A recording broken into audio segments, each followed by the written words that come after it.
Let's quickly turn to the rubric. In this module, students explore the ways in which the comparative study of text can reveal resonances and dissonances. So if you're taking notes, just for the sake of this, just rewrite a couple of these key terms. So resonances, dissonances. Someone tell me what a resonance is in simple terms. Resonance, let's just do similarity. Dissonance, disparity, or difference. A dissonance is something that doesn't agree necessarily between the texts. So you're going to be looking at aspects of The Tempest, the play, and Hag-Seed, the novel, which is an adaptation of that play, and we're going to be considering things that resonate, that are similar between them, but also things which are dissonant, right? You can use those words in different forms that are dissonant or diverse, and obviously they do have their differences. What we're interested in is why those differences exist, or why are they similar? Why do some aspects resonate and why are some aspects different? Okay, that's kind of the question that we're going to be answering every time we look at different parts of the text. Students consider the ways that a reimagining or reframing of an aspect of a text. Okay, those two words are really important. They could come up in an essay question. And obviously the rubric is where the examiners and the people who write the papers are actually looking to inspire the question. So reimagine, reframe. Those terms could easily pop up in a question, one or the other. Reimagining obviously is to do with things like changing the plot. And we know that Margaret Atwood in Hag-Seed does change elements of the plot. And then we have to ask, well, how does she do that and why? It's always why do they reframe or why have they reimagined aspects? So we're looking at those words with specific reference to Margaret Atwood's Hag-Seed. So that is the 2016 novel, not Shakespeare's earlier play, The Tempest. So in terms of reimagining or reframing, it's Margaret Atwood in Hag-Seed that's doing that. Just understand those two branches. She's reimagining the narrative and she's reframing it through the experimental form. That is the core use of those two rubric terms. That's how I would apply it at that high level. Okay, so reimagining or reframing of an aspect of a text might mirror, align, collide. Those terms are important where you can use them. Mirror, align, what aligns, what collides, what clashes, and what are the mirror elements? What is emulated in Hag-Seed from The Tempest? In their textual studies, they also explore common or disparate issues, values, assumptions, or perspectives, and how these are depicted. Okay, so these are very broad terms, but basically just saying what's similar and different about the text once again, but how and why are those perspectives different? I think that's just a really key question you should all write down, right? How and why are the perspectives in the text different or similar? And what's going to be the main answer? Just give me the broad answer, someone, for why they would be different in terms of the values they're exploring. Yeah, context. Very good. One we've got in around 1610 to 1611 is when supposedly it was written. That's The Tempest. So early 1600s. And then we have the 21st century, right? We have 2016. So you're right, about 400 years between them. In fact, it's no coincidence that it's about 400 years. Do you know why that is? Shakespeare died quite young. You know, back in those days, people didn't live as long. He died 1616, I believe. So that's exactly 400 years before Hag-Seed comes out. Okay, so everyone should know it was the 400th anniversary of Shakespeare's death.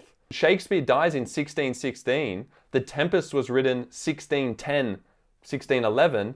So that means he died 5 years after writing this play.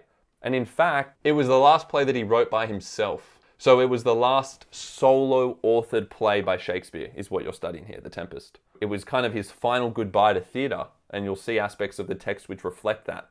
So obviously, the change in context, the difference between these two contexts, 400 years apart, is going to result in very different perspectives and framing of different ideas. So even though they're going to look at similar ideas and Margaret Atwood's going to try and adapt the text and preserve a lot of the core elements, we still want to have that kind of revenge plot and things like that. We still want to have tragedy and have this process of Felix, who is Prospero, obviously.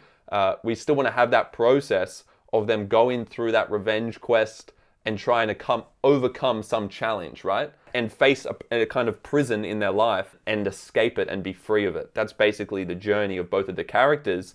But how Margaret Atwood represents that is different, right? She has to emphasize different values. So she has reframed a lot of the aspects of the text, as you can see there, so that, why? Why not just keep all of the same perspectives and values as priority?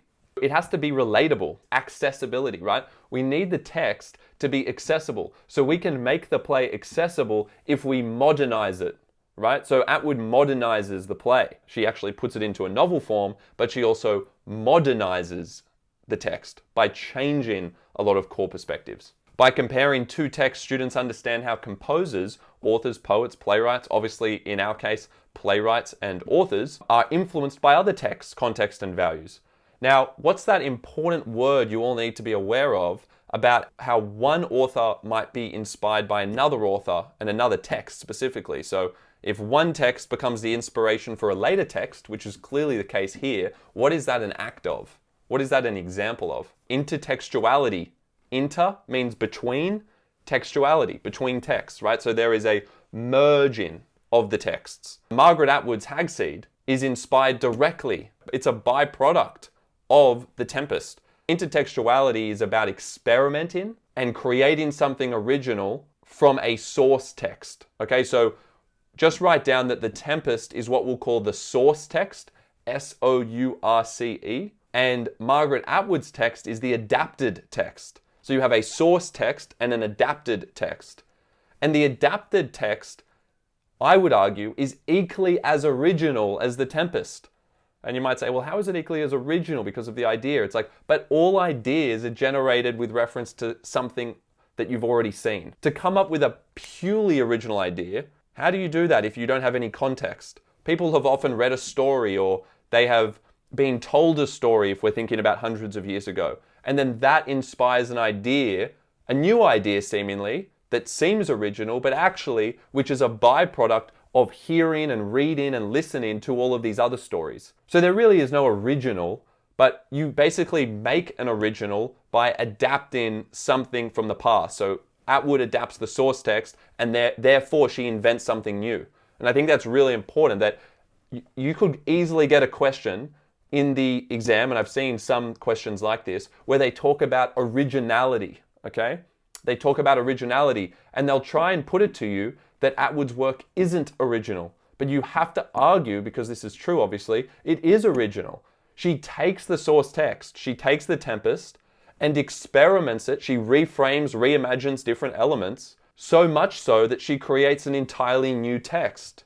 Okay, so you start with the original idea, play around with a few elements, and in our world today, that's the only way you can really create something new anyway. She just does it in a more obvious way. She is actually being upfront about her originality. She's saying, look, what I'm coming up with here as a new text is directly from The Tempest, but I'm playing around with it enough that I'm actually making my own text. And I think she does that. So intertextuality is about previous texts informing and shaping the meaning of a later text, but because there has been some tweaks made by the later author, so Atwood has been playing around with The Tempest, she's actually inventing something new at the same time. Margaret Atwood is trying to pay tribute. She pays tribute to Shakespeare, so she preserves the origins of the text.